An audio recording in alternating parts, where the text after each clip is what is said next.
Hey y'all, welcome. Chances are, if you're watching this video, you've received and probably even sent an email or a Schoology message before. In fact, I know if you are in my math class, you have gotten a Schoology message because I have sent you one before. Hopefully you've read it. Hopefully you've read your other Schoology messages from other teachers. Maybe your friends have sent you some.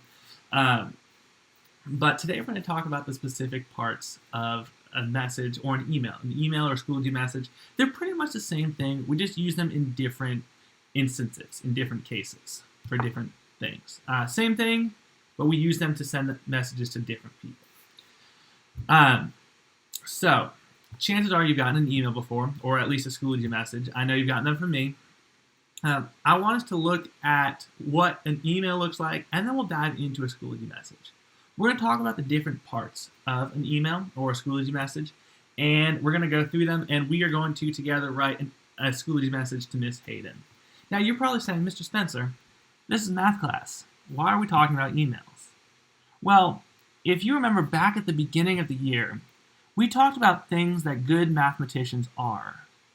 And one of the things that we do well, or we want to try to do well if we want to be a mathematician, is communicate.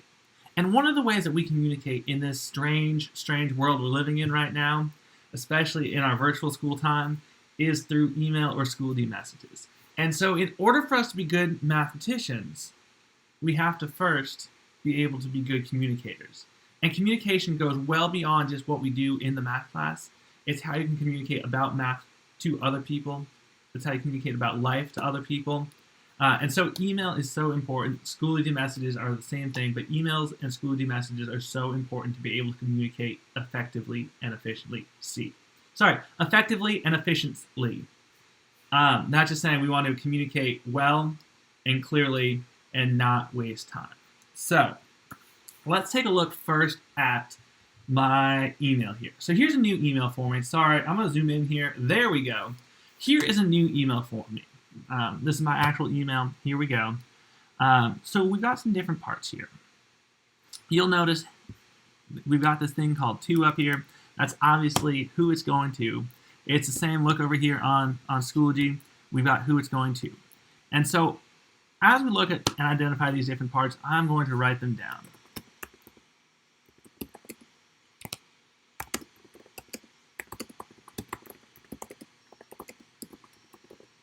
So the first part is who it's to.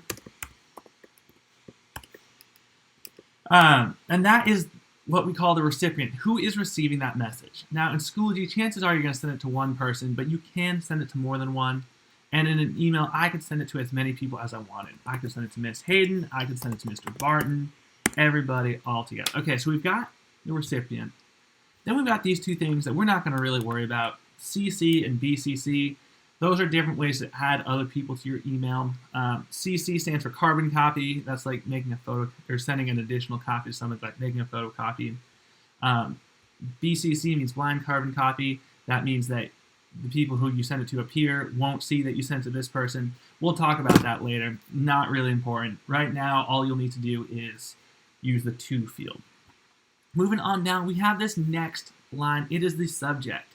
When I think of subject, I'm thinking classes. Okay, I got math, I have ELA, I have science, I have social studies. But what a subject is in an email is what are you emailing about? So let's say if I had to ask Miss Hayden and Mr. Barton a question, I would say, okay, this is question about our schedule. And this is just a preview of what the entire email is about. When it pops up into their messages, just like you see on Schoology, you see the subject. And that is saying, hey, what is this email about? So when you click on it, it has the whole email, but the subject is just the preview. So the next thing on our part of an email is the subject.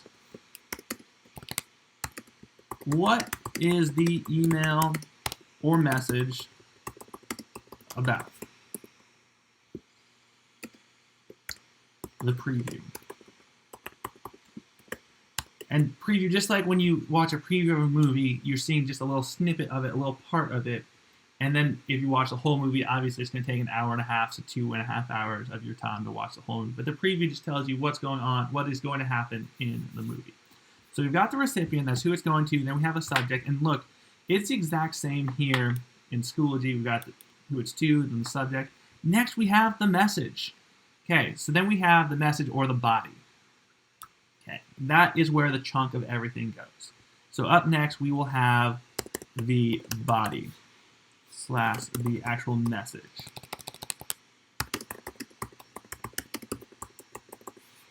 Okay, so then we have the body, and that's all going to go in here. That's saying, hey, what is going on? So in the body, there are multiple parts. The first part in the body is going to be the greeting. So I'm going to put that over on our chart first. Up first, we have the greeting. I'm going to make this bulleted so we can see different things here. Greeting. Good morning. Think of as many greetings as you can. There are so many different options. Good afternoon. Hello. I bet you could think of 5 to 10 more greetings. So I'm going to say, happy Monday, Mr. Barton and Miss Hayden. Now, oftentimes in the greeting, we'll use somebody's name. So if you're writing an email to a friend, you would say, hi, friend. Or if I was writing an email to my friend Jack, I'd say, hi, Jack. Or if you're emailing it to a whole group, I oftentimes say, hi, team, or good morning, team, good afternoon, team, or hello, friends, whatever it is. But oftentimes there's a greeting at the beginning that uses somebody's name or the group that you're all in. Okay. Then we have the main part of the body. That's going to be our next thing here. This is the purpose of the email, any questions, any statements, any information. All the questions or the reason for emailing is included here.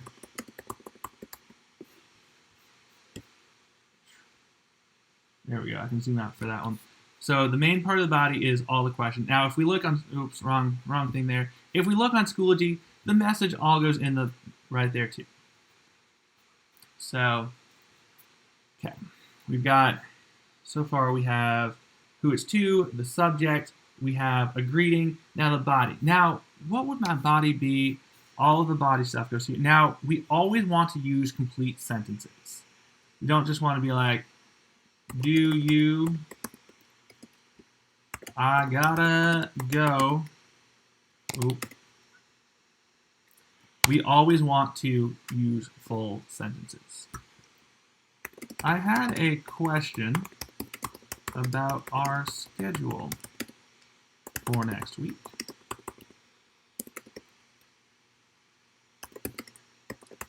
So I'm trying to make sure I include all of our details. So we're going to put that in here before I actually send this message. Include all details that you can. And be descriptive. If you are sending a message to a teacher about a quiz or a missing assignment, instead of saying the quiz, because chances are you've taken a few quizzes, say the quiz from February 19th. That way, if you send me a message, I don't have to respond to you and say, what quiz are you talking about? I already know, oh, you're asking about the quiz on February 19th.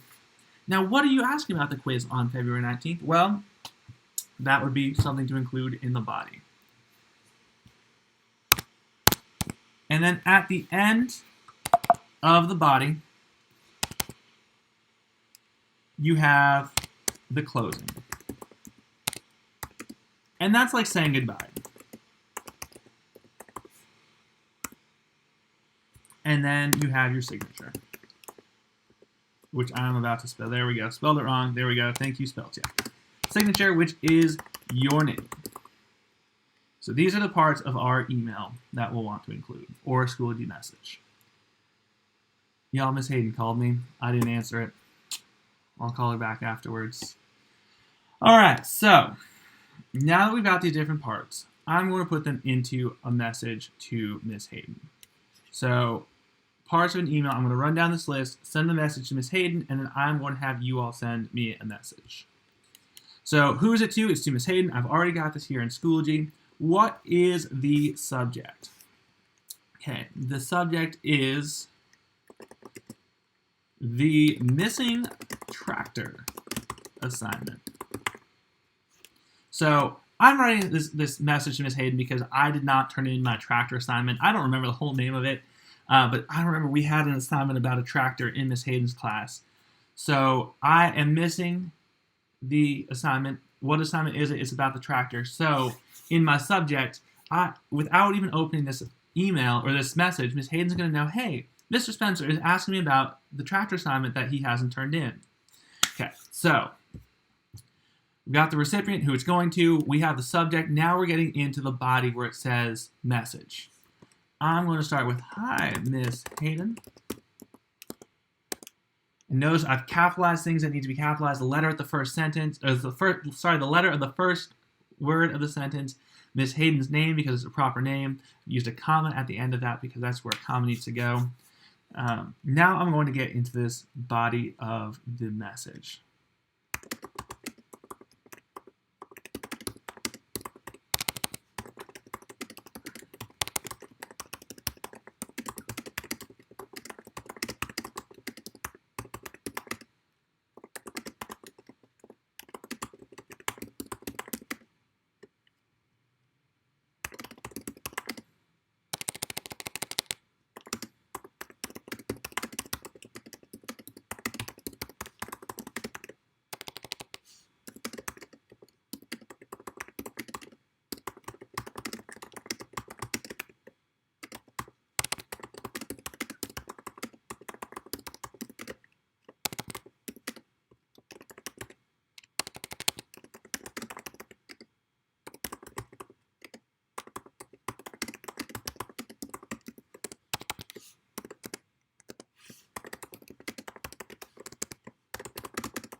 All right, and there is my message. Y'all, I'll read it aloud to us.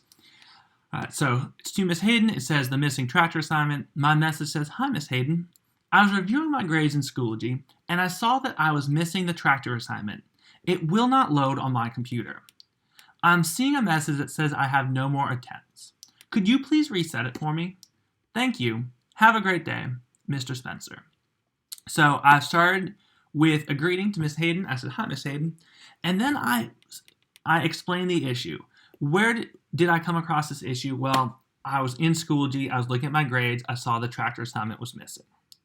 Now you can tell I had a second issue. It wouldn't load on my computer, and it was showing me a message that said I had no more attempts.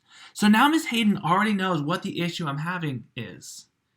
Now I asked her to do something, and I didn't just tell her what was happening. I asked her to do something for me. And what did I ask her to do? I asked her to reset it for me. Okay, so then I said, thank you. And I said, have a great day. And I put my name. That way, obviously, she knows it's from me because it'll show us from Mr. Spencer in the from line. But it's always nice to include your name at the end. That way, it's formal and people know who you are, just in case it shows up strange. If you're using an email address that you've created yourself, sometimes it doesn't have your actual name. Sometimes it's like soccersuperstar94@gmail.com. Not my actual email address, just made that one up. And so if you had an email from soccersuperstar94@gmail.com, you wouldn't know who that was. So it's important to put your name at the end of the message. All right, so there we go. We have all the parts of our message there. It says what the issue is and how I want Miss Hayden to resolve it for me. So what I would like you to do, it looks good, right? Everything looks good. I'm going to go ahead and hit send. Now it's sent to Miss Hayden. Whoops, I don't think she actually needed that message from me, but it really sent to her. The message has been sent to Miss Hayden. Don't worry, I'll tell her about it when I call her back. But now I want you to go ahead and send me a Schoology message. It can be about anything you want. If you have any questions, ask me the question in the Schoology message. If you want to retake a quiz or an assignment, put that in your Schoology message. If you want to tell me, if you can't think of anything else, tell me about your favorite food in your Schoology message. But make sure you're following all those things. It has a subject about what it is. If you're writing about my favorite food, it could say my favorite food. Make sure you are writing incomplete sentences with proper grammar as best as you can, and that you put your name at the bottom. I can't wait to get a message from you today. Y'all have an awesome day. We got IXL practice next. Have an amazing day. Bye, y'all.